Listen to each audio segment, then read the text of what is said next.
Hi friends, কেমন আছো? আশা করি তোমরা ভালো আছো, আমিও ভালো আছি। একটা নিউ ব্লগ নিয়ে চলে এলাম। যে পুকুরটা দেখলে, এটা হচ্ছে রাজবল্লভী মায়ের পুকুর। এখানে মা স্নান করতে আসতো, হ্যাঁ এখনও করে। তো আমরা রাজবল্লভী মাকে দেখতে গিয়েছিলাম।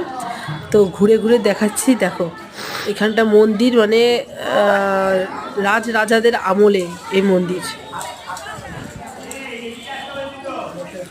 700 বছর পুরনো এই মন্দির।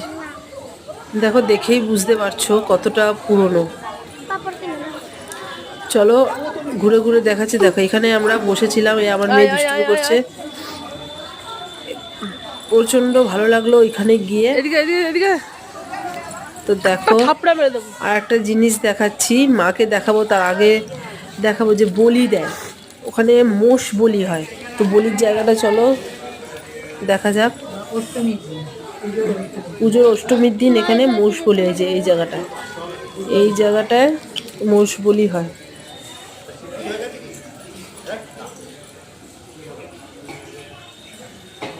দেখো এই জায়গায় মোষকে বলি দেওয়া হয়। এবার চলে গেল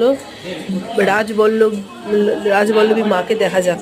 চলে, এই মা আসছে, এই মাকে দেখতে আমরা গেছিলাম।